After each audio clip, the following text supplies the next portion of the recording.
Thank you, Philippa. And I should note that we also have people joining us, I think, in a live streaming session. So there's a virtual audience right behind all of you here. Let me begin, though, by acknowledging the Gadigal people of the Eora Nation. They are the owners of the land on which UTS stands. They always have been, always will be. And we acknowledge their elders, past and present. And we also acknowledge emerging leaders who will work with us as a wider community to fully ensure that we achieve reconciliation in the near future rather than the long term. And of course, universities have an important role to play in this. Universities have an important role in ensuring that we provide that framing for acknowledgement and a respectful move towards the Australia that we want to shape. I would like also to acknowledge that we have here tonight our Chancellor, Catherine Livingstone. A number of members of Council are with us, as well as a significant number of the leadership team. And I think that's really important just to call out because it signifies the importance of events like this to acknowledge what we do. Fundamentally, the importance of teaching and learning at the university.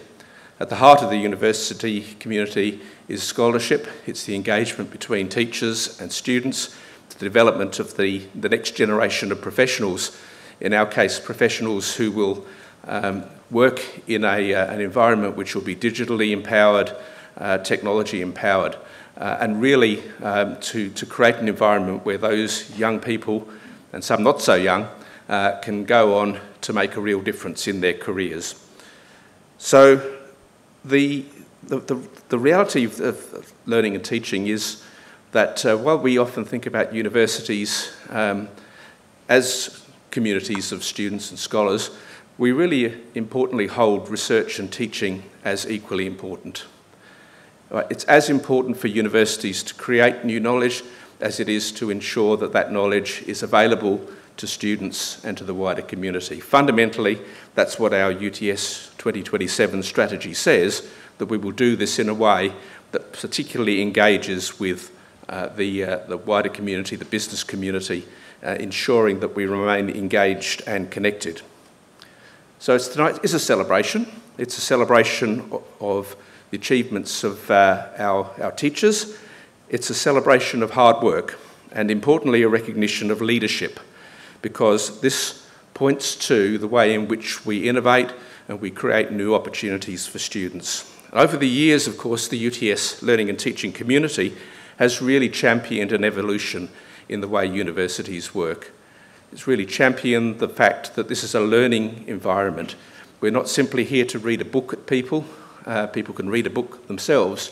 We're really here to ensure that students become self-directed learners, become skilled in the areas that we want them to take out, become creative thinkers, become independent thinkers, become people who will be able to make a difference to their chosen discipline and their profession. And what more important time to do that than at a time when professions are being disrupted, when we're looking at significant changes to the future economy, partly caused by COVID, but partly also by the ongoing evolution of things such as digital technologies and the transformation that they make to the workplace. But we must remember that we're not only educating people for specific parts of a career and specific professions. What we're trying to do is provide the foundations for people to be engaged in learning throughout their life. UTS 2027 talks a lot about lifetime learning. And the reality is that that means that the relationship between a student and the university is going to change. Fundamentally, it will change in a way that the relationship becomes much more a partnership over a long period of time rather than relatively short periods of time, although I know when an undergraduate student studies for 3 years or 4 years, it doesn't seem like a short period of time. But over a 30 or 40-year career, that is a relatively short period of time. And we've seen how quickly things change, how quickly new learning is required, and what better for a university to remain connected with graduates across the course of a lifetime to offer them the opportunity for future development.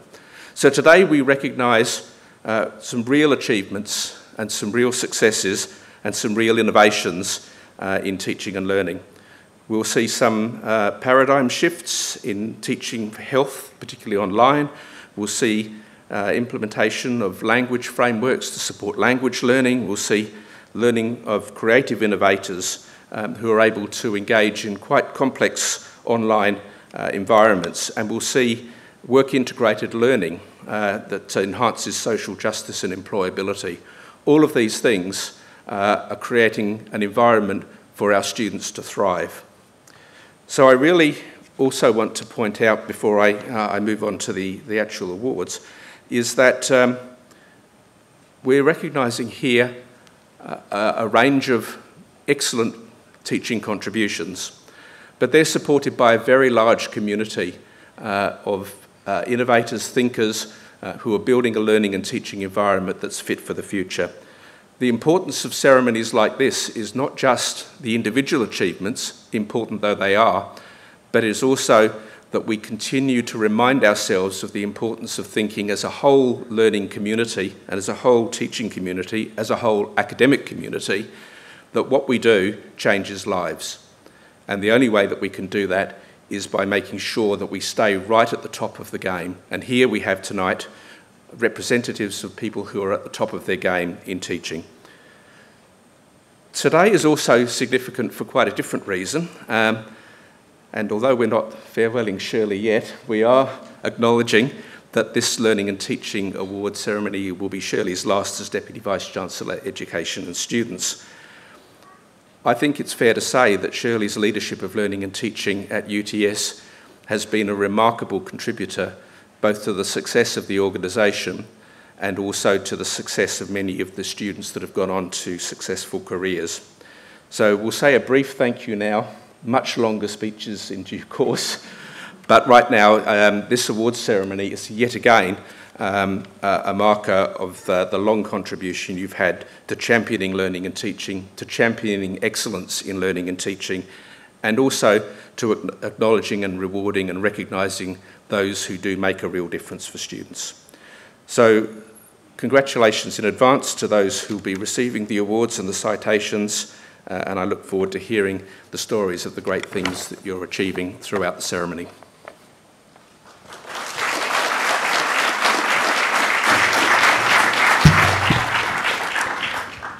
Thank you very much, Vice-Chancellor. I finally stopped calling him Provost. So I'm very pleased now to announce the citations, and our citations are awarded for important and sustained contributions to student learning, to student engagement or the student experience by individuals or teams. So in 2021, the Teaching and Learning citations were awarded to, and I'm going to ask the recipients to come up individually. So the first is a small team of Tracy Levitt-Jones, Dr. Jackie Pitch and Natalie Govan from the Faculty of Health.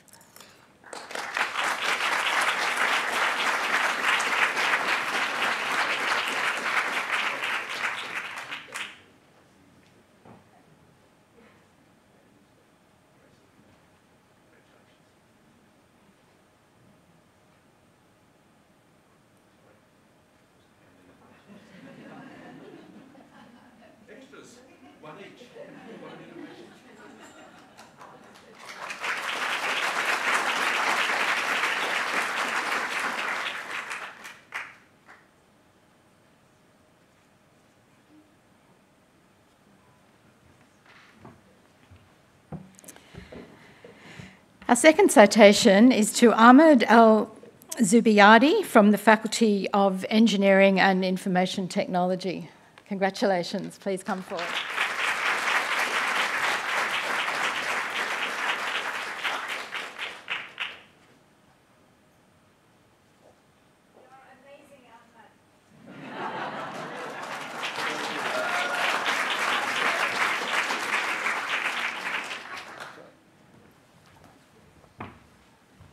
I agree. I've read many student comments about Ahmed.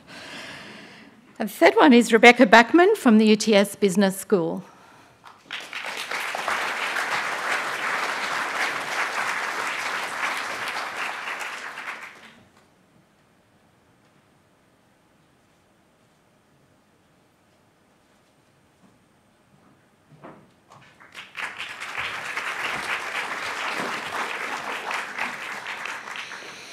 Someone who often appears on the stage at these events is Dr. James Wakefield from the UTS Business School, who won this award with Dr. Simone Faulkner, who unfortunately cannot be with us today.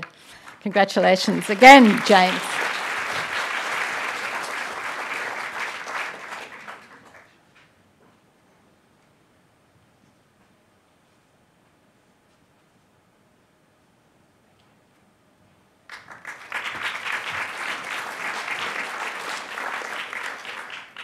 Someone I haven't actually, I don't think, met in person before, only over Zoom, is Dr. Keith Heggett from the Faculty of Arts and Social Sciences.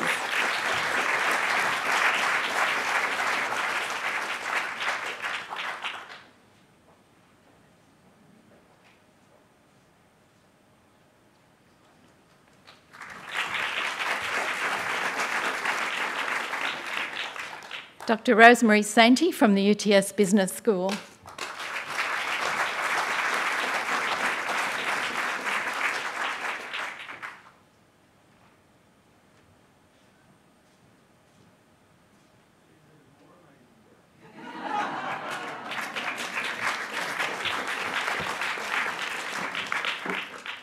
Dr. Ivana Wright from the Faculty of Law.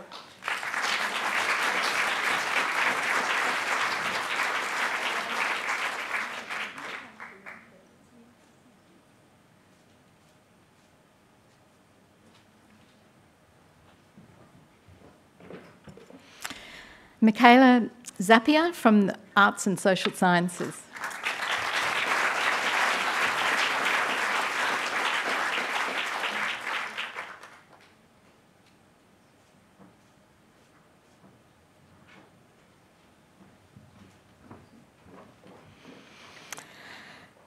And now we have Dr. Jackie Pitch, Professor Tracy Levitt-Jones, Natalie Govan, Dr. Fiona Orr and Sue Dean from the Faculty of Health. Their colleagues, Dr. Samantha Jakimovich, Professor Jane Maguire and Associate Professor Michelle Kelly are unable to be with us today.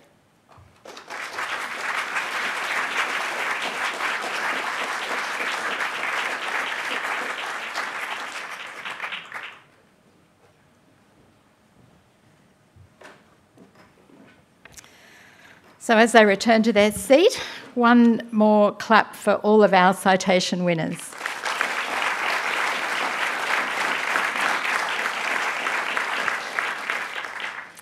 I would now like to present our Learning and Teaching Awards. So these recognise learning and teaching for undergraduate and postgraduate students within the framework of the UTS model of learning. Now, the great news is that after they receive their award, each winner or winning team is going to provide us with a short presentation about their award-winning team project. So the first award category is academic support, and the winner of this award is the Academic Language and Learning team from IML, Dr. Emily Edwards, Cameron Hart, Dr. Carolyn Havery, Dr. Rosalie Goldsmith, Neil James, who's unable to be here tonight, Pam Mort, Dr. Aurora Murphy, Dr. Deborah Nixon, Gemma O'Donoghue, Theo Pereda and Joseph Yeo for implementing a successful, just 1 minute, a successful academic English language framework. This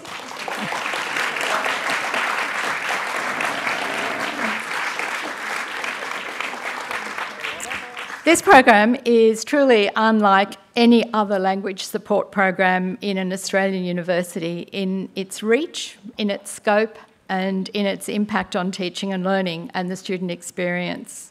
This program is a really innovative institution-wide academic development program that integrates language support in all faculties. It impacts on the student experience in a really positive way and faculty teaching and learning practices.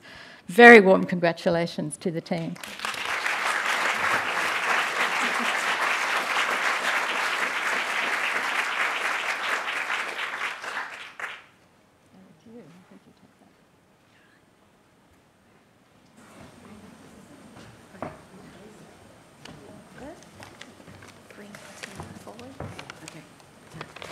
Which is go?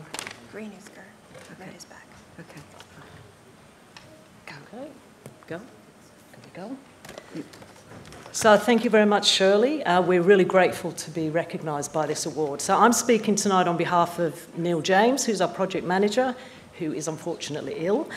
So in 2018, the ALL team was presented with a challenge, which was to develop an institution-wide program to address the English language needs of students across the university. So we came up with a solution with the backing and funding of the Deputy Vice-Chancellor, Education and Students. And yeah, you can see up here we developed a 4-stage program. So the first stage, we screen all students for academic English using an online screening tool called Opella. Second stage, we work with faculties to provide subject-specific language support in the form of language development tutorials. And then in the third and fourth stage, we track students' language through existing assessment tasks, and we work with subject markers to explicitly mark for language levels across a range of milestone tasks. Since we first implemented this program in 2018, we've screened more than 38,000 students for English language on entry. We've directed close to 3,500 students to these language development tutorials, and following those, we've offered up to 2,000 students further language development. Over to you. So you can see from the slide the impact the EAL program, the Embedding English Language program, has had both on students and on staff. So students are demonstrating improved subject results, improved language skills, better retention, and they also report greater confidence and more social connections. Staff who've been involved in the Embedding English Language framework report that the students who regularly attend the language tutorials have demonstrated a much better grasp of their subject and certainly better overall subject performance. We've also had greater impact across the university and across the teaching and learning sector in Australia and internationally. We've been presenting at national and international forums, and we've also been publishing in journals and other forums. And you can see that we're highly regarded, or the program is highly regarded by our teaching and learning colleagues as representing something that's really quite exceptional and that has not been done at another institution at this level. So we've had great impact across the sector, and we'd really like to thank the DVC ENS for her support for the program, which is the envy of our teaching and learning colleagues across the sector. And we'd just like to acknowledge that this really is a whole-of-institution approach. So we couldn't have done this program without faculty partnership, ITD, LX and SAU. So thank you to them. Thank you.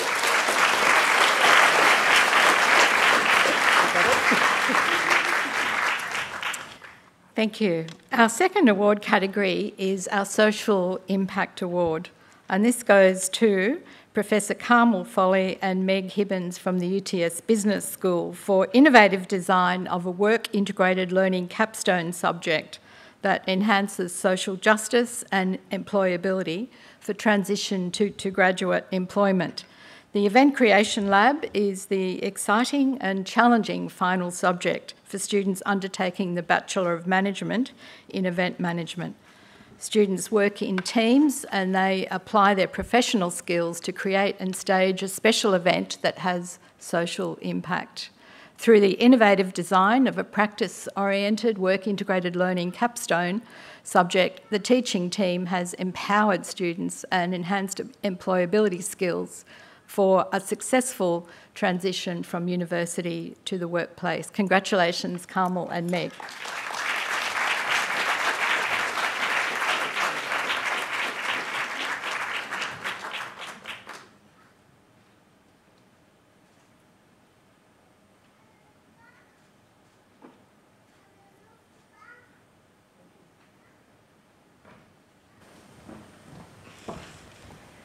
Thank you very much, Andrew and Shirley. And Meg and I also wanted to thank our head of school, Bronwyn Dalton, and our dean, Carl Rhodes, who are actually fantastic leaders in the social impact space. And we find it's a privilege to work for a university that has a genuine commitment to social impact. Making a difference is empowering and rewarding for all of us. And of course, we amplify that when we get our students on board. And that's what this subject is all about. So students learn to partner with industry and community, and they use their professional skills to make a difference, and they love it. Over the past couple of years, our students have risen to the challenge of creating social impact for vulnerable communities during lockdown. They've demonstrated ethical values, creativity and resilience, pivoting from face-to-face to online events, creating highly engaging experiences. And the industry has been thrilled to find graduates with these attributes and skills.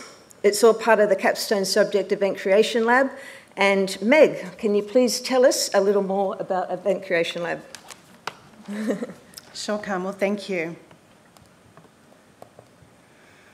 So what is Event Creation Lab? As Shirley alluded to, it's the final subject for our Bachelor of Management Event Management students.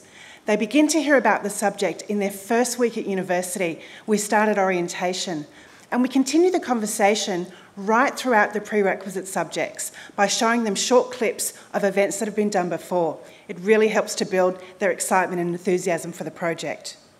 What they do is they develop, design and deliver their very own special event that has social impact. And the event behind me, you can see, is an event that some of our students produced for Sydney Sea Life Trust, and it was focused on the impact of waste on ocean environments. Since 2016, we've encouraged our students to support not-for-profit charities and community partners that they feel the most connected to. Here are just some of them on the board behind me. Each spring semester, we raise both awareness and funds for these important causes, and it turns out to be around $50,000 each semester in total. You can see by these student comments behind me that our students really do love the hands-on nature and constant problem-solving required in this subject. Our role is to support and mentor our students to be resilient and to adapt to changing environments, because that's what event people do. And that's meant to pivot to online events during the pandemic. Well, that's paid off, and our graduates are being snapped up by industry, and people are telling us that those are really vital skills moving forward. Carmel and I are excited because it's only 16 weeks to the next capstone Event Creation Lab, and we can't wait to get started. Thank you so much.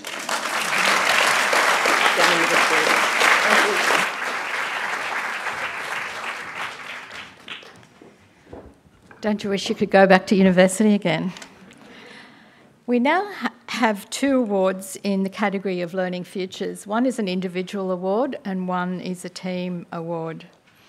So the first category is the team award, and that goes to Associate Professor Lynn Sinclair, Professor Joanne Trevalier, Dr. Deborah De Bono and Gail Forrest from the Faculty of Health, together with Michelle Herlick from the Postgraduate Futures Learning Design team for the Health Online Program Management, a paradigm shift in learning and teaching.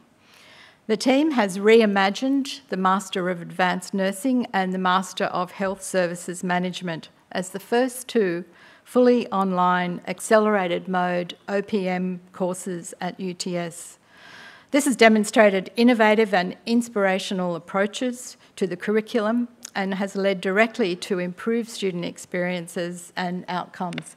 Congratulations to the entire team.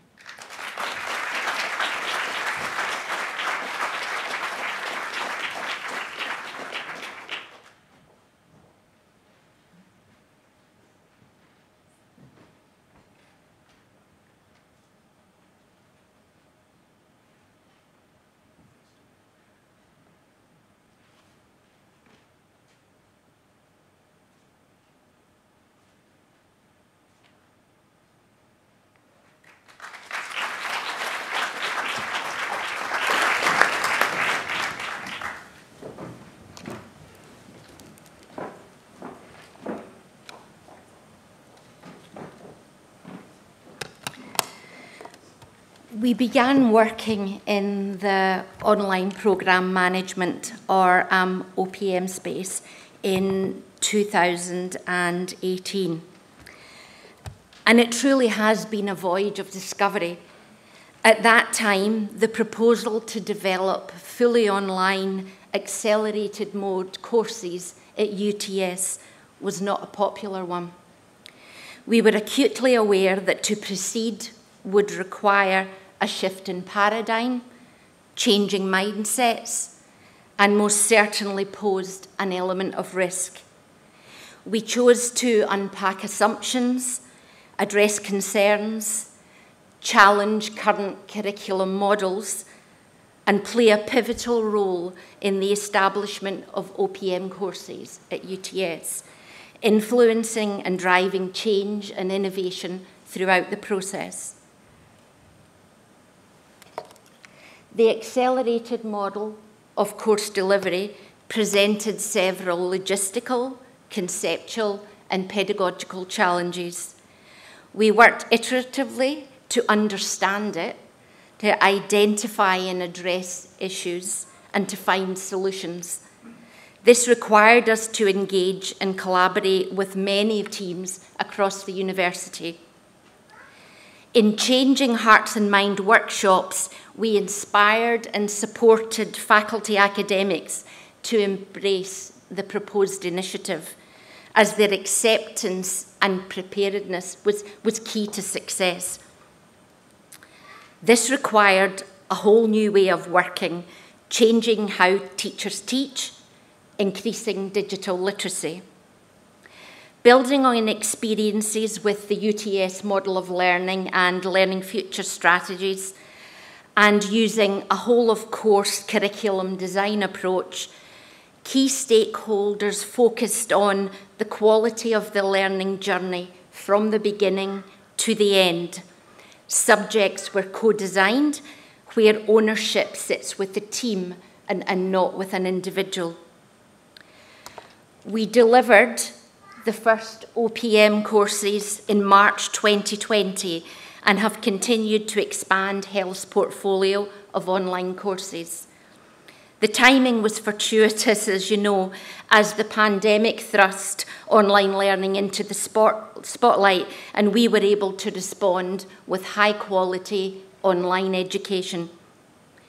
Enrolment targets and retention and student satisfaction rates exceeded expectations.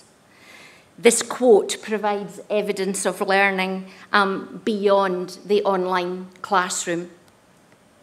The success of the health courses increased confidence in the OPM model and provided a catalyst for change. There are now 26 course suites within the carousel, some with cross-faculty offerings. We believe this is evidence that we established the benchmark for the OPM portfolio and made a significant, impactful, and sustained contribution to learning and teaching at UTS. So, OPM, a risk worth taking? We definitely think so. Thank you.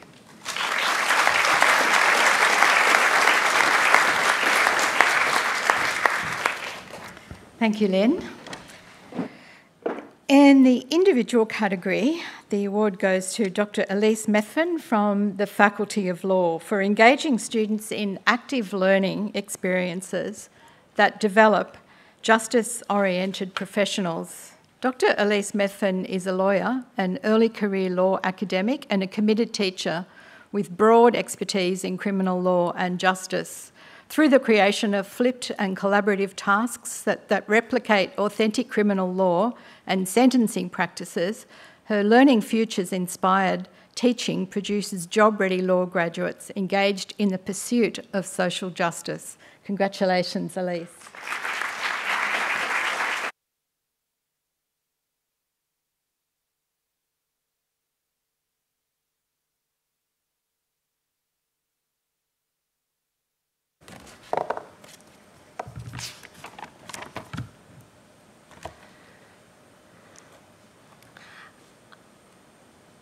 I I'm honoured to receive the Learning Futures Award as an early career law academic and teacher in criminal law and justice.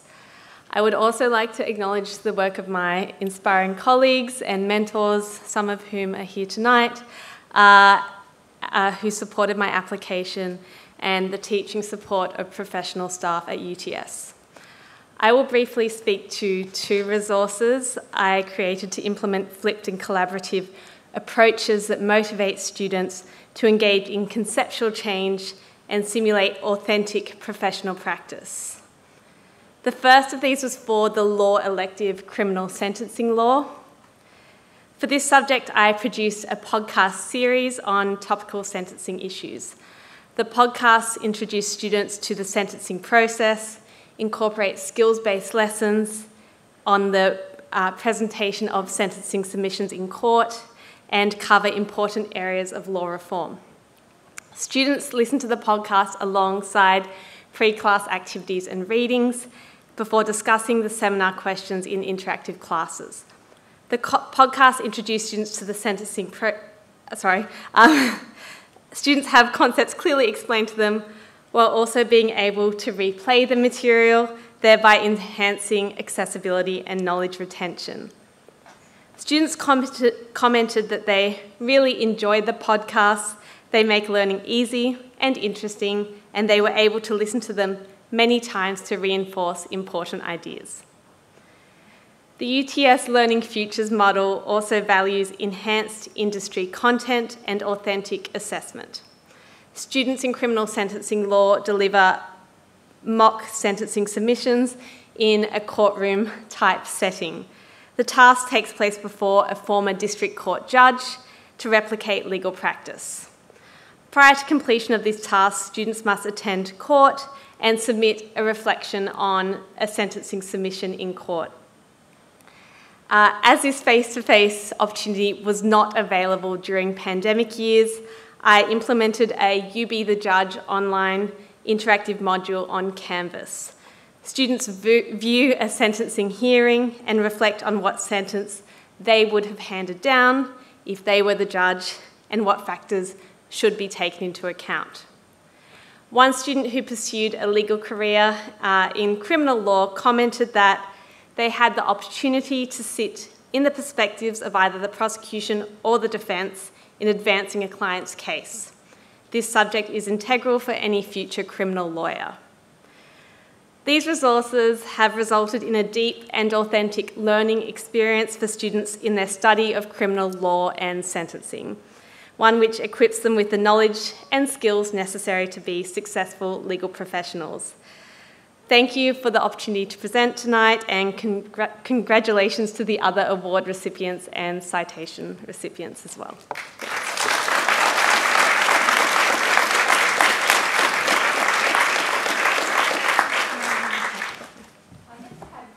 Is the UTS Model of Learning Award, and we have two joint winners. We just couldn't decide between these two. So the first of the two joint winners is a team from our transdisciplinary school, Dr. Paul Brown, Dr. Jacqueline Melvold, Lucy Allen and Stephen Ruther. Their colleagues, Tyler Key, Dr. Kat Kute, Stephanie Bim, Winifred Sharp and Jane Leslie, are unable to join us. So their award was for transforming the learning of creative innovators at scale and online. The subject, From Problems to Possibilities, I should enrol in this, is a subject in the Bachelor of Creative Intelligence and Innovation. Through an action research and students as partners approach, the teaching team has transformed transdisciplinary learning for scaled and online studio learning environments, supporting students to thrive as emerging and creative, intelligent practitioners. Congratulations on your award.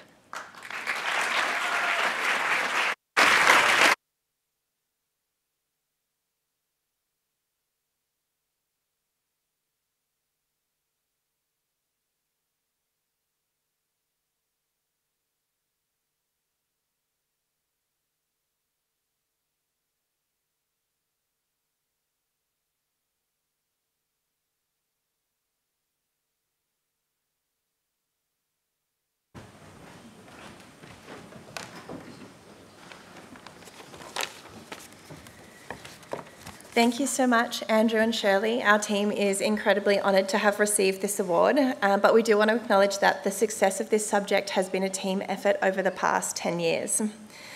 This award is recognition for more recent innovations, which we have focused on how the external engagement and learning design has changed over time. Firstly, to account for scale, where last year we were teaching across 2 collaborative lecture theatres simultaneously. Reduced resourcing, but also responding to the COVID-19 pandemic, which saw our experiential studio-based subject flip online.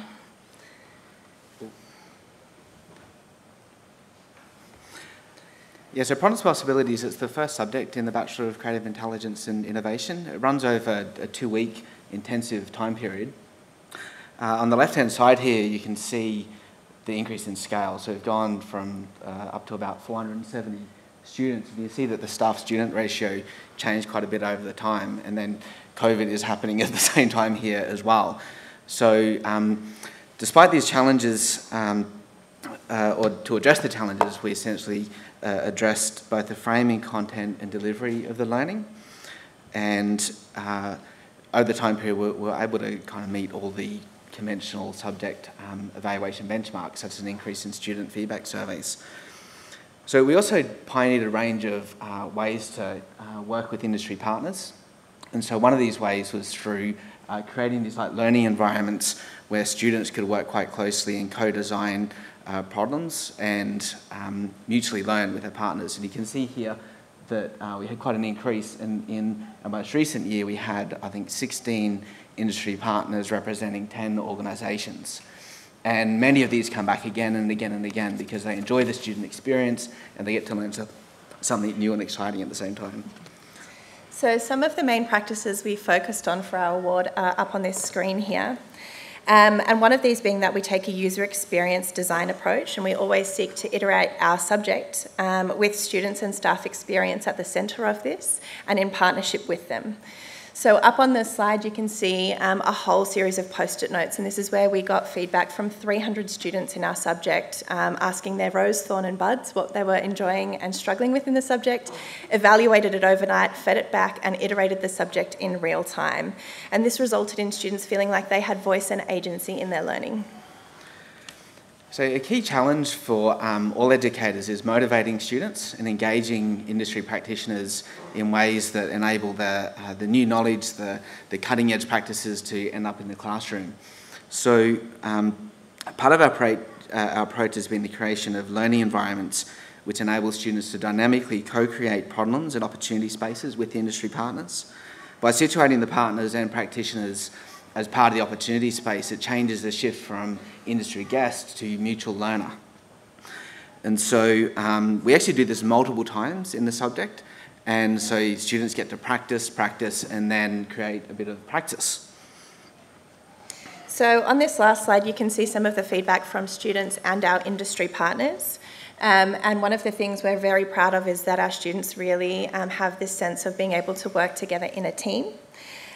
So we have had an increase in student feedback survey, and this has been with a 4-fold increase in student numbers.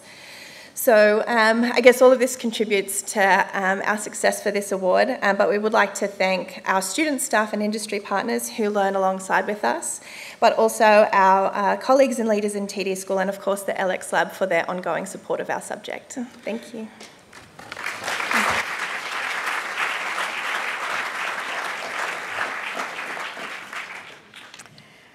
Our second winners are a team from the Faculty of Engineering and IT for transforming learning through studios. Please welcome to the stage Beata Francis, Associate Professor Valerie Gay, Dr. Ricardo Aguilera, Dr. Mark Carmichael, Dr. Amara Atif and Dr. Jamie Garcia. Unfortunately, their colleague Professor Roger Hadgeraft cannot be here today. So from one Midas summer studio to more than 80 studios across the faculty, the learning habits of academics and students have shifted to application of design in collaborative real-world contexts. The Fiat studios show how academics have driven transformation by supporting learning and professional development opportunities for students through practicing professional skills. Congratulations to the team.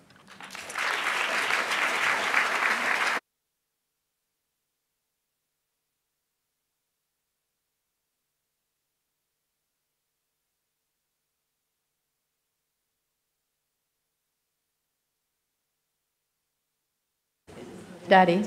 I'm sorry, I'm wearing heels. Thank you.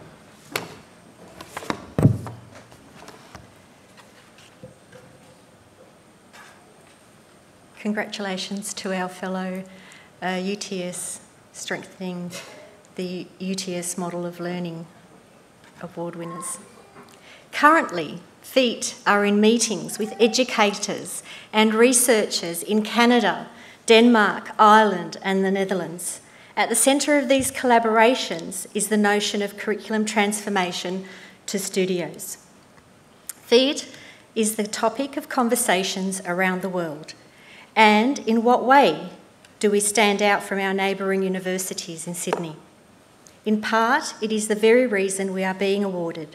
We have a story to tell and it is worth sharing. The story starts in 2017, when students were not satisfied with their learning and teaching experience, and particularly at FIAT. Unexpectedly, FIAT Teaching and Learning Design Unit, together with academics in the ready, echoed Winston Churchill's adage, never waste a good crisis. Inspired by King Midas, the unit planned for every shift in curriculum and teaching practice to be a gold standard. And the vision for graduating more innovative design-abled students served as an acronym to signify the cultural change that followed. We set out to actualise this vision by creating a small summer offering that enabled the principles built on by Professor Shirley Alexander's Learning.Futures and UTS Model of Learning.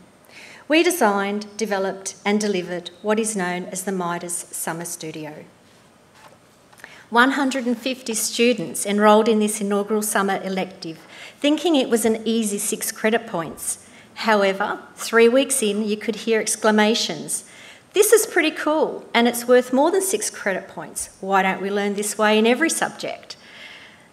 The then ADLT declared, let's make the summer experience last all year long. And so it is. FIAT now offers upwards of 80 studio subjects, spanning all disciplines in the engineering and IT curriculum, and 2,400 more students with studio-based learning experience than that in 2018. Another strong indicator of success can be seen... Another strong indicator of success can be seen in the fact that studios not only survived the 2020 and 2021 emergency online remote learning platform, but multiplied and thrived. Our team award winners are model studio-based learning educators, the bright spots. Valerie, Amara, Jaime, Mark and Ricardo each bring a specialised focus, and when used all together, their exemplary strategies form a gold standard. Co-designing with students as partners is integral to our success story, yet like every good formula, there are many ingredients. To learn more, we invite you to join us at FIAT Club Studio, a set of meetups focused on all things learning and teaching, or read our series of studio stories in the current Futures blogs. We are delighted to be part of this much wider and remarkable UTS education setting, as we believe it takes many academic and research colleagues to revolutionise education. I am both honoured and humbled to accept the prestigious Vice-Chancellor Learning and Teaching Award as part of this team and on behalf of fellow FIAT collaborators that played part in this phenomenal success story. And just going off script, it's an honour to be here and have the award presented by Professor Shirley Alexander herself. So thank you everyone.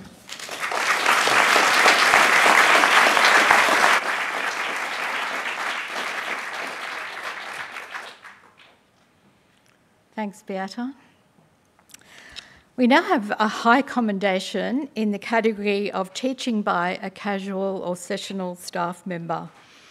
And this commendation goes to Christina Vavoda from the UTS Business School for empowering accounting students and tutors through engaging learning experiences.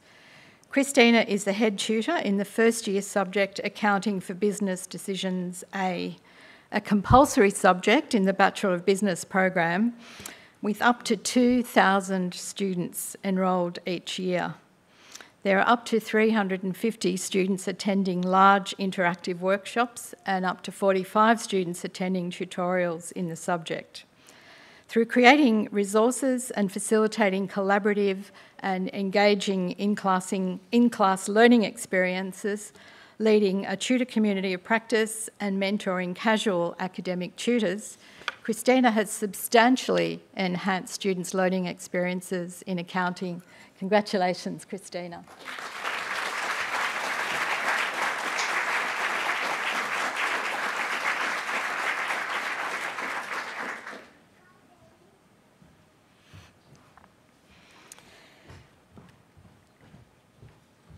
We now have the award for teaching by a casual or sessional staff member, and this goes to Dr. Lin Wei from the Faculty of Design, Architecture and Building for engaging international design students during a global pandemic.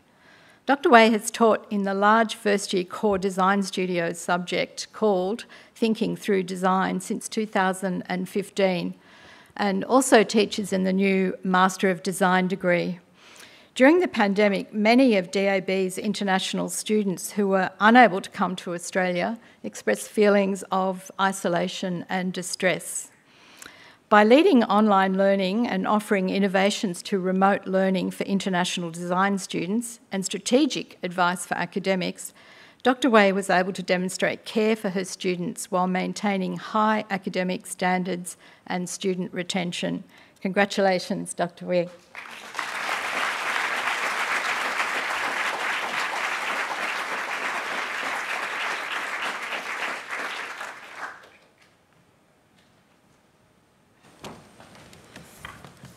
Hi everyone, my name is Lin Wei, and I'm very honored to be here and to receive such an important award today. Thank you, UTS, for hosting this gathering to share and to celebrate. A special thanks to our Associate Head of School, Dr. Alexander Crosby, Dr. Aurora Murphy, and Dr. Claire Breton, and George Prionas, and all of my colleagues at DAB. Without all your support, I wouldn't have achieved this.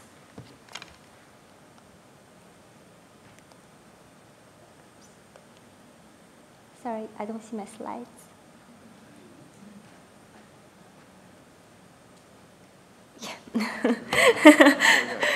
Here we go. Yeah. The pandemic has been a challenge for both teachers and students to adapt to a new teaching and learning environment. It required us to switch from teaching classes face-to-face to online. Personally for me, during the semester, the most important part of engaging with online students is making them feel comfortable and encourage them to have their cameras turned on.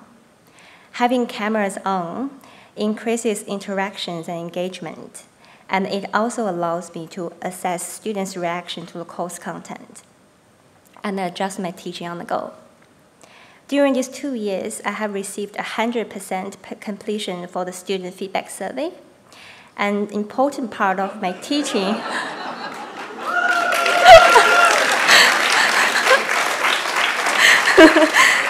An important part of my teaching is to read and understand the comments, to reflect on what worked and what needs to be improved from a student's perspective. Because of this, I have been encouraging students to complete the survey at the end of each semester. Sorry, I skipped one slide back then. That was the student feedback survey from last year. Encourage them is a really great idea, to complete the survey. And I have summarized a few teaching methods I have used for international design students online during a global pandemic. First of all is I normally set up a classroom at the very beginning of the semester and keep a nice smile and a positive attitude while teaching, as you guys can see from the first slide. And then be aware of their English levels because I was teaching international students online. Plan slides with summarized keywords or phrases for them to easy to understand.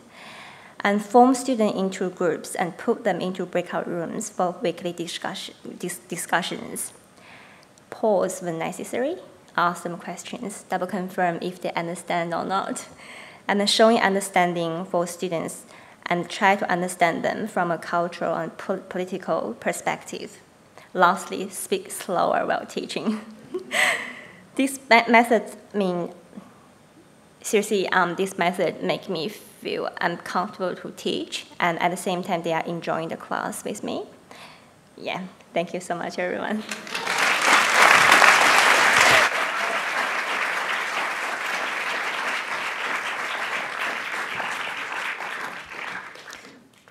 I can hear a lot of jealousy in the room at that 100% completion rate. Our next award is Early Career Teaching, and I'm very pleased to announce Dr. Nick Saraski from the Faculty of Engineering and IT for achieving excellence in civil and environmental engineering student outcomes. Since joining UTS in 2016, Nick has been really proactive and engaged with all aspects of teaching and learning within the School of Civil and Environmental Engineering. Excellence in student outcomes has been achieved through innovations that were developed in partnership with IML and through effective governance of final year engineering capstone projects, effective school and faculty-based service, and through curriculum design initiatives. Congratulations, Nick.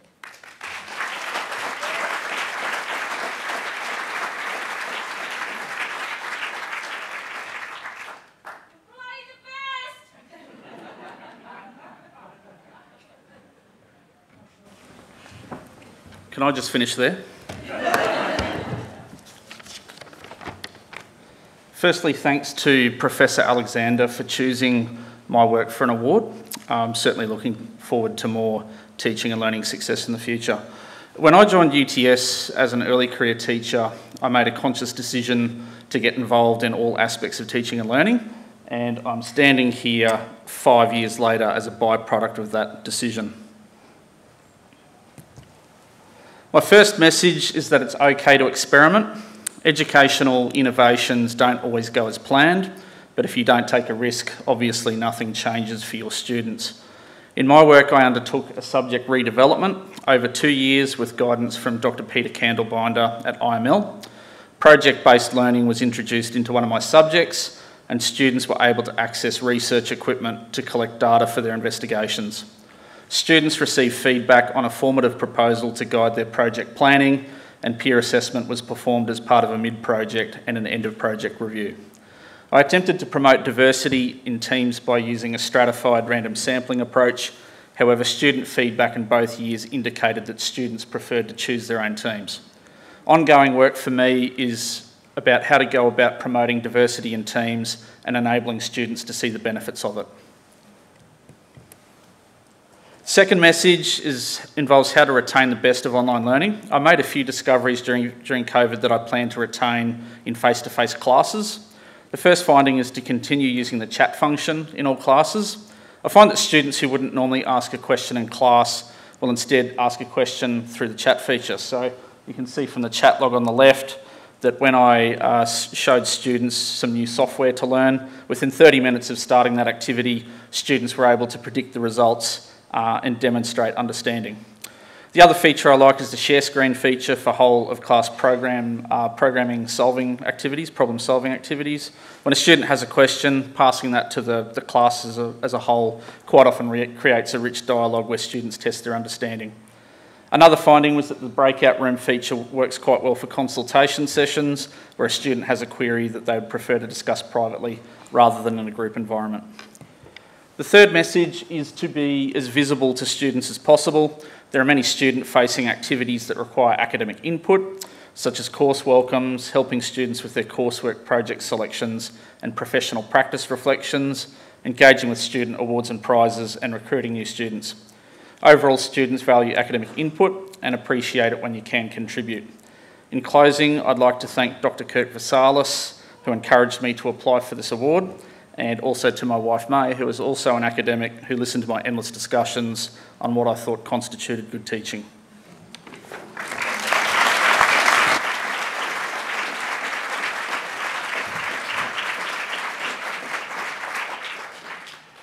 So we now come to the Team Teaching Award, and again from the Faculty of Engineering and IT today we have Eva Cheng, Jeremy Lindeck and John Gasper. Their colleagues Tanvi Bahati, Tim Boy, although I did think I saw him come in, and Tanya Marchett cannot be here today, for developing a whole-of-course engineering and IT professional practice. The teaching of engineering and IT disciplines is tightly linked to industry practice. Industry relevance and students' professional practice development starts from day one at UTS. The team teaching across first and second year core engineering and IT subjects has enabled students learning consistently in the first year transition and learning continuity into their second year. So congratulations to the whole team.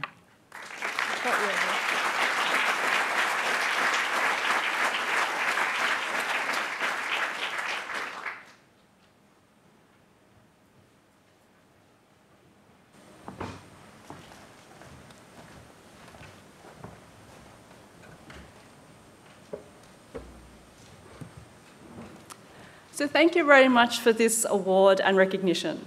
So on behalf of our large team, Jeremy and I are very happy to share a little bit more about what we've been working on. So firstly, who are we? We are a large team of subject coordinators and tutors, and what brought us together was the formation of the School of Professional Practice and Leadership in Engineering and IT, which was in 2019. And what connected us together was that we all taught subjects that contributed to professional practice. So why is this important? It's that the engineering and IT sectors have changed. Technical knowledge is no longer enough. It's the professional skills that is what is critical for students' career success. And we're talking about transferable skills, such as teamwork, collaboration, and project management. And all of these skills take time, more than the time that you have in one subject.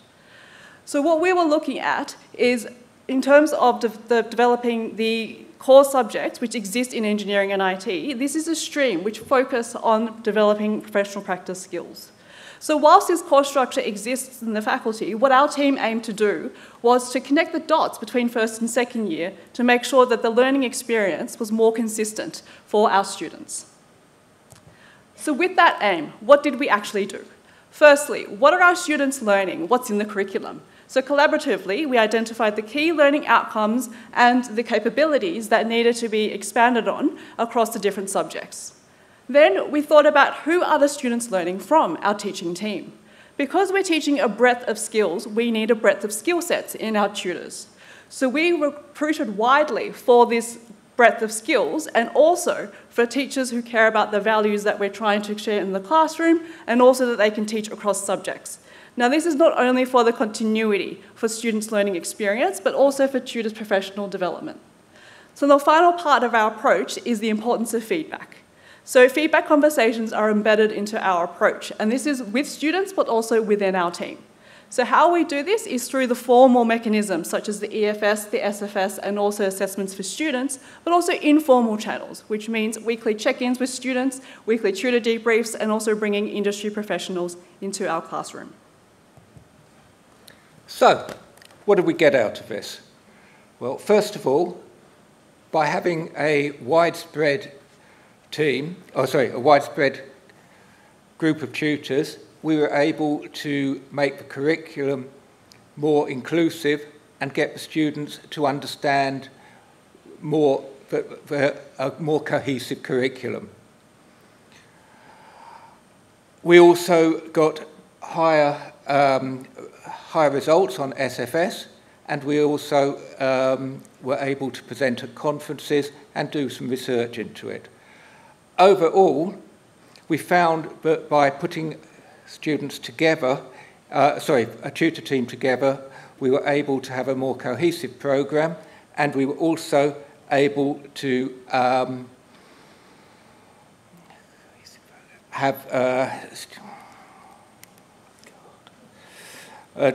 be more responsive to student needs. Okay, thank you very much. Thanks, everyone.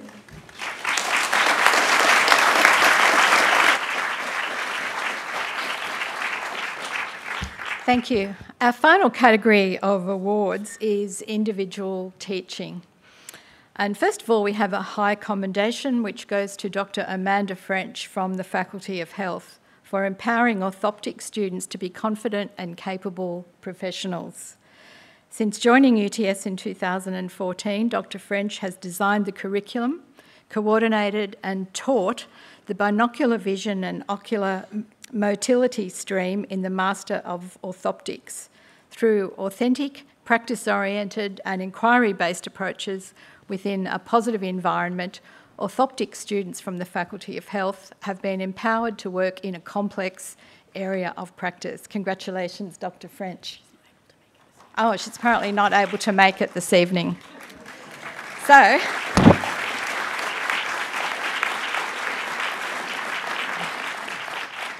we shall go to our final award winner and the Individual Teaching Award goes to Helen Benson from the Faculty of Health for empowering the pharmacists of the future to become medication experts in multidisciplinary teams. Drawing on her professional experience as a consultant pharmacist and her expertise as an educator, Helen Benson has improved the authenticity of the medication review subject for the Master of Pharmacy students and designed the graduate certificate in Advanced Pharmacy Practice to allow registered pharmacists to become medication experts in multidisciplinary teams. Congratulations, Helen.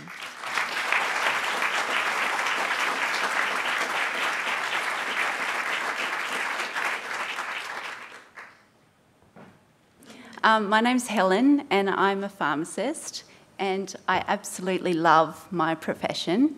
And I joined UTS in 2016 and realised that I absolutely love teaching as well. So now I get to combine both of them. So I guess what I'm all about is trying to make sure that students get to know how cool being a pharmacist is. I hope by the time they finish they know that. And when I'm teaching the advanced practitioners, it's really talking about letting them see what a difference they can make when they're doing their job. So we have real patients, we use actual patient cases, we get healthcare practitioners who are actually practicing to come in and interact with our students. See, my voice is shaking. This is why this was good if Shirley just took over. I don't know why I'm really confident talking to 90 students, but talking to you guys seems a bit scary. We do a lot of mentoring and modelling, so we have, because we're practising pharmacists who have actually walked the walk, we get to talk the talk and show the students, you know, what it's going to be like. And I think that makes a real difference to their experience, and hopefully they're enjoying it. This is a quote from one of my students, Rosie, who was already an accredited pharmacist. So she'd been a pharmacist for 15 years, but she just didn't feel confident to go out there and do it. She wanted someone to tell her that she was good enough. And after doing our course, she's now working in a general practice, telling doctors what to do, which is what I love. The last couple of years, I got to work with the Postgraduate Futures team and design the graduate certificate. And that really gave me a lot of new skills in designing online content, which came in really handy when the pandemic happened. So I'm still trying to learn. Keith, who's at the front here, is now my tutor in the Grad Cert of Learning Design. So I'm adding to my degree pile. I'm not sure how many degrees is too many, but I think I'm now up to Bachelor of Pharmacy, PhD, Grad Cert in Higher Education, and soon to be Grad Cert in Learning Design. I like to have a really ongoing dialogue with my students. So I ask for feedback after every class, I listen, and I try and change what I'm doing. And that's it. Then I had a thank you slide because I thought this is less talking, and you can see everyone I appreciate. I particularly wanted to give a big shout out to Professor Kylie Williams, who was actually my tutor when I was a pharmacy student at the University of Sydney, and then 20 years later recruited me to work at UTS. She was my PhD supervisor, and she's still my boss, so I thought I'd better suck up to her. I also wanted to say thanks to the postgrad Futures team, because they've really allowed me to see how cool learning design is, and I'm hoping that's where I can, continue to grow. And also Associate Professor Caroline Havery, who was my supervisor in the grad cert for higher education, or mentor, and she encouraged me to apply for the award. Thanks very much.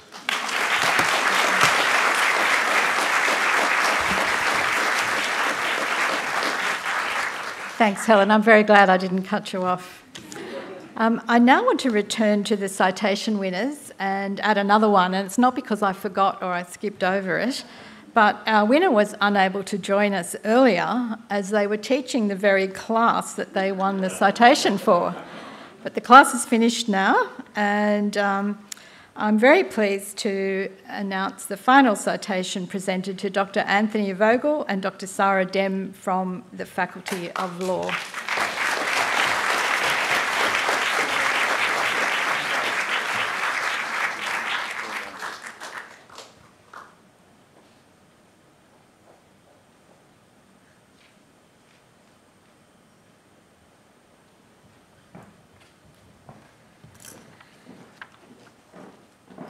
And I would now like to reintroduce the Vice-Chancellor to present our national award winners. Thank you very much, Shirley. It's a great honour to present the UTS winners of the Australian Awards for University Teaching. The Australian Awards for University Teaching are the pinnacle of awards in this area. It's true that there are many awards for researchers in the university system. There are many awards for people who engage with community activities, but there are very few awards for teaching, and that is a sadness to us. We preserved the AAUT awards over a long period of time because of the value in which these awards represent to teaching.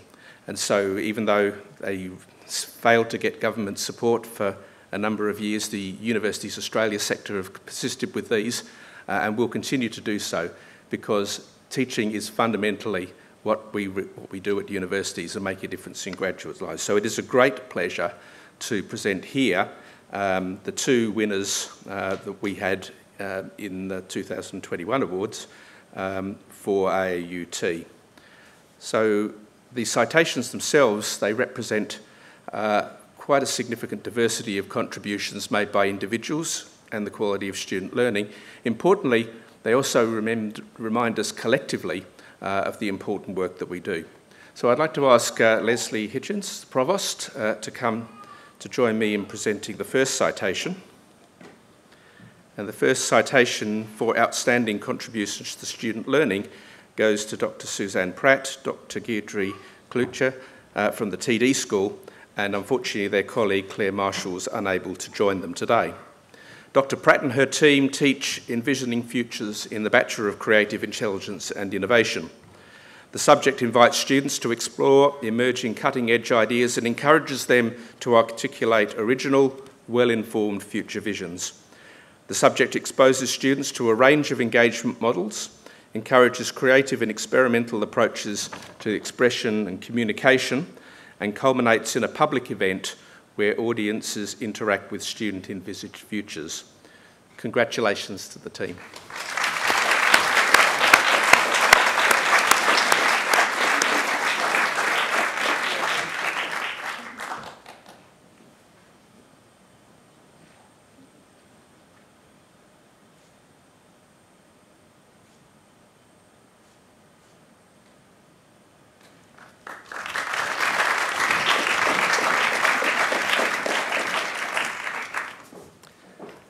And now can I invite Carl Rhodes, Dean of the UTS Business School, for the second citation.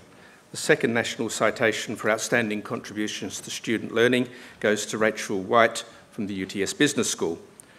Rachel is a sessional academic for the accounting discipline group at UTS. Over several years, she's been involved in educational projects designed to enhance the learning experiences of students. She was awarded a UTS Learning and Teaching citation in 2017 and the Learning Futures Award jointly with her colleague Dr. Nicole Sutton in 2018. In 2019, she also won the UTS Award for Casual Teaching. Rachel is recognised today for her engaging and collaborative teaching, which enhances students' learning experiences in accounting over a sustained period. Congratulations, Rachel.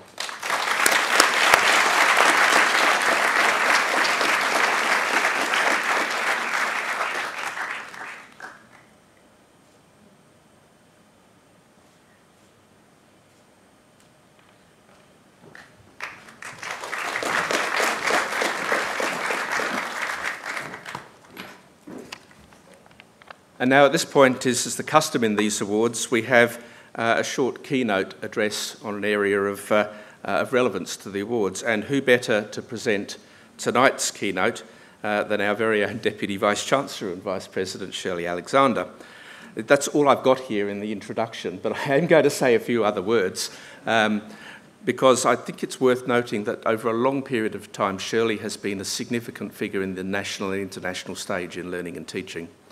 I mentioned the importance of the AAUT Awards. Shirley has been a key driver behind those awards. She sat on numerous award selection panels in their different manifestations and has brought significant insight to what real innovation and significant contributions mean to learning and teaching.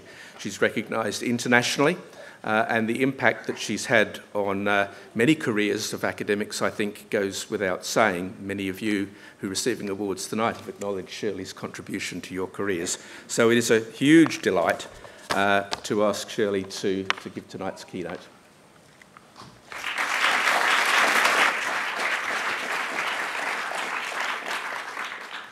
And I'd just like to add, it wasn't my idea that I give this speech. In fact, when it was put as an idea to me, I declined initially. But then I thought about it and I thought I would do it. It is hard to believe that this is actually my last Teaching and Learning Awards event. I always really enjoy these events so much, being able to hear the presentations of our award winners. Of course, I've already read their award applications, so I'm fully aware of the outstanding work that they have done.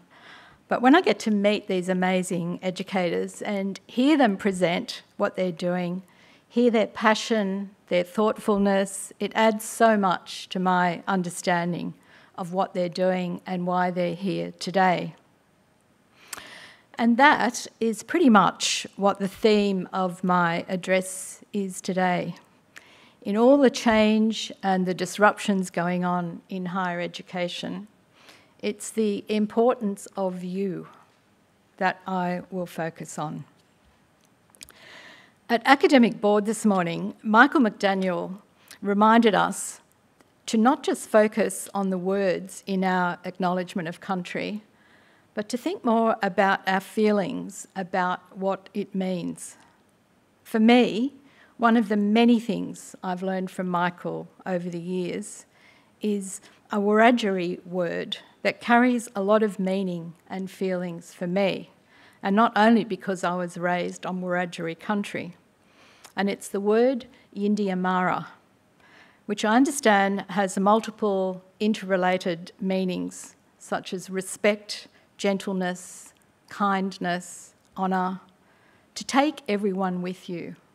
One word means all of those things. So tonight, what we are doing is showing our respect to our winners who are here for many reasons. But I think there's one thing that unites all of you, and that is that they have shown Yindiyamara, respect, kindness and gentleness to our students, and we honour you. As you might imagine, there have been quite significant changes over my time at UTS, and people keep asking me how long I've been here, and I keep saying I don't know. So I actually went and looked it up, and it's 30 years. It's coming up to 30 years. There are the small incremental changes, such as the fact that when I arrived, the whole department of 20 people shared one email address between us. Hard to imagine. And on my first day, having been employed because of my background in education and multimedia, I was asked to write a business case to justify being given a colour screen for my computer.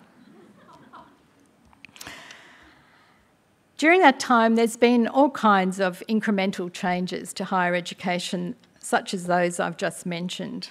But more recently, there have been more potentially disruptive changes, and I'm going to talk about just 4 of them. The first is the mode of study. Many years ago, there were only 6 universities in Australia that had the official designation of distance or educational institutions in Australia, and they were the only universities that allowed by the government to offer distance education. Everything else was on campus, and students mostly attended 5 days a week. There were some faint cries about the tyranny of proximity, because distance education students were known to receive much better learning resources, and they were not allowed to be available to those who were on campus. But now, every university is a distance education provider, and learning resources are available to all. But students no longer attend campus 5 days a week with a part-time job on weekends and evenings. We see students attending a much reduced number of days per week, but they're supplementing that on-campus experience with online experiences. And we also see increased participation in fully online courses. A second change has been in the form of credentials, where predictions for change continue to abound. About 10 years ago, we were told that MOOCs would spell the end of universities. Well, surprise, they haven't. Or yet, anyway. But on the surface, their numbers are impressive. The MOOC provider, Udemy, has 157,000 courses online, with 425 million enrolments. And their top 250 courses report 57 million enrolments. There are extraordinary achievements in terms of scale. But why are their attrition rates so extremely high? And now there's increasing interest in the related area of micro-credentials, with universities partnering with MOOC providers to offer variations, including micromasters, deep learning specialisations and nano degrees. But enrolments in those have not met expectations yet. And it is in this credential space where there is emerging competition from large organisations such as Amazon, Google and Microsoft, who have each funded new short programs to upskill their workforces and to attract new staff. And numerous large organisations have announced changes to their hiring policies to accept these low-cost certificates rather than formal award degrees. And not surprisingly, questions are being asked about the value of attaining a longer form formal award degree credential. A third change has been the fact that that all of this has been possible because of increasing use of increasingly powerful educational technologies, with global edtech investment said to be worth about $16 billion. The sector is growing with significant investments in virtual reality, cloud services, mobile technology, AI, machine learning, all of which have potential to completely disrupt universities, or, and this is my preferred option, to complement what we already do very well. Fourth and finally, there is the outsourcing of academic services, including learning design, teaching, student support, assessment, and so on. Whichever part of the value chain of teaching and learning, we could, if we wanted to, find someone to outsource that to. So how might we respond to these changes? Universities have not previously been known as good at making rapid change. And yet the past 2 years have shown that we are absolutely capable of that. At UTS, within the space of 1 week, we moved all of our classes online. That's 500 courses, which means just over 2,000 subjects. And some academics had never taught online before. So we have demonstrated that we are absolutely capable of significant change and rapid change. I cannot think of a greater upheaval than that. But during that period of emergency remote teaching, we also learned an enormous amount about what we and our students value. And that, I think, should give us very clear pointers about the future and how technology might complement what we do best. For me, the first thing that we do best is that education is a people business. Learning is fundamentally a social experience. While everyone did the best they could in our period of emergency remote teaching, I've heard both staff and students lament the anonymity of Zoom, and where both were often confronted by screens containing empty black rectangles with, at best, a name. Both staff and students came to see very clearly the importance of that human connection and that social interaction. The great majority of students just couldn't wait to get back onto campus, and we all see them running around now, so happy to be back on campus. Their future depends not only on what they learn in their formal award courses, but equally on their ability to navigate complex human relationships with you, their teachers, and with their fellow students. As many of you know, I read student comments on surveys, and as I have said over and over, the overwhelming majority theme about what students value is you, the academics. They value your interest in them as individuals, they value their engagements with you, they value engagements with their peers, they value the respect that you show them, the kindness, the Yindi Amara. And this is something that we excel at, and we must continue to build on that for the future. There are many examples of this from our award winners today, and I'm just going to name a few of them.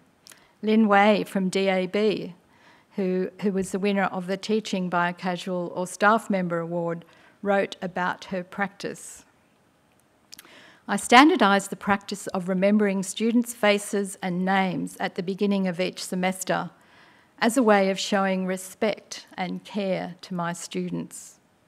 I cannot tell you how often students comment on teachers knowing their name. It really shows respect for them as individuals.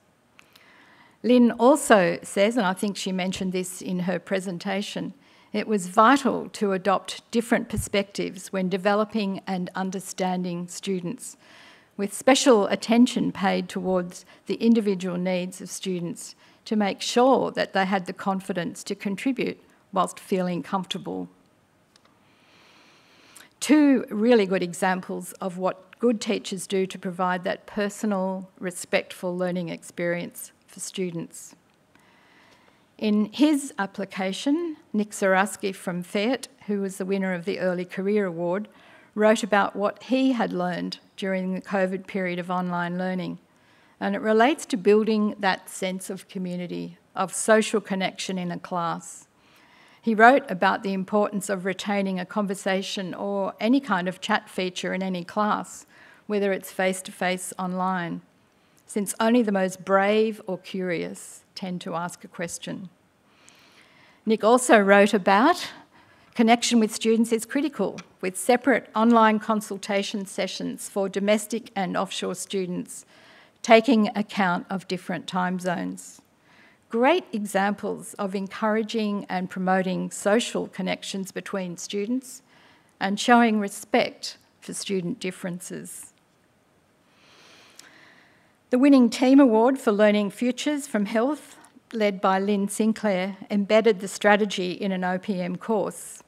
And in one particular subject, students learning about inequities experienced by Aboriginal and Torres Strait Islander people in the Australian healthcare system. One student wrote, "I'm having one of those coin-dropping moments as to the true meaning of respecting differences. I don't know that I've ever enjoyed learning so much about anything else in my life. Thank you for opening my eyes to a topic I never knew I needed to know more about." The individual award winner in that category, Elise Meffen from Law, reported a student comment. "The positive and respectful attitude of Elise was refreshing and amazing." And one of the ways in which she showed respect for her students was implementing a technology that enabled weekly immediate feedback to students in a criminal law subject. The Social Impact Award-winning team from Business, led by Carmel Foley, designed a work-integrated learning capstone project that enhances social justice and student employability. Students commented that the team care more about you than just on a surface level, and they aren't just their teacher, they're here to help you, and they want to see you succeed in this subject. Another student said the amount of support they gave was very uplifting, somehow turned our situation of being online to something positive. Helen Benson, the winner of the Individual Teaching Award from the Graduate School of Health, places importance on feedback, and she provides video feedback to her students, who, in the SFS, reported feedback as being one of the most enjoyable aspects of the subject. And finally, Eva Cheng and her team from Fiat, winners of the Team Teaching Award. The teaching team have created a lovely, comfortable learning environment where I felt comfortable to ask questions. I'm so impressed with the fast response I get when I send an email. The team has been exceptional in taking on student feedback to improve, which makes students feel as though they are being heard. Yindi Amari, so many examples of a common theme from every single award winner. And what's really fascinating to me is the fact that what students value has not really changed in 30 years.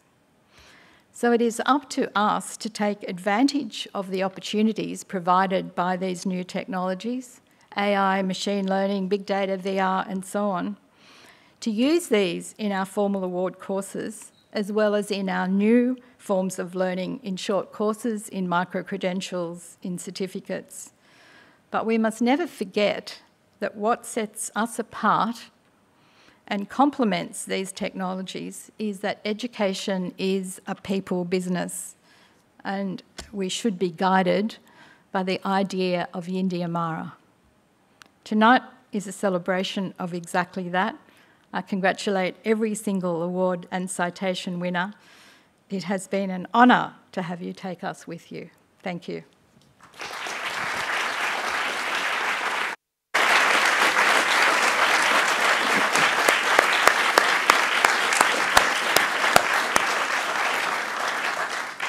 Thank you, Shirley, and what a great reminder for all of us that universities have been around for 800 years.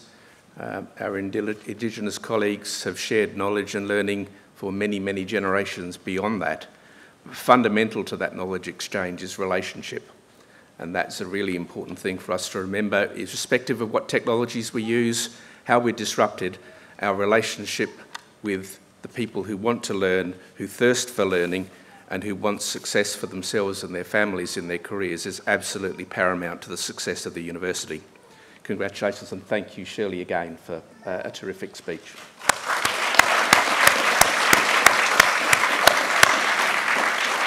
And a very, very sincere congratulations to all the winners of the awards.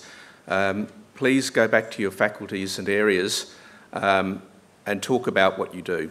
Talk about it with your peers and your colleagues and tell them that this is one from the university's senior team who are here in mass tonight, that this is one of the most important things that we do as academics, is make a real contribution to the way in which our students experience university, what they learn and what they need for success.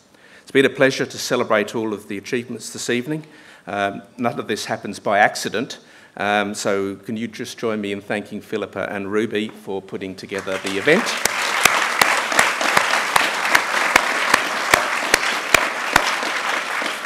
For all of our guests and winners and colleagues here in the Great Hall, we actually have drinks and canapes in the balcony room. For those of you online, in spite of our technological disruption, we haven't managed home delivery, so you'll have to look after yourselves. Thank you and good night.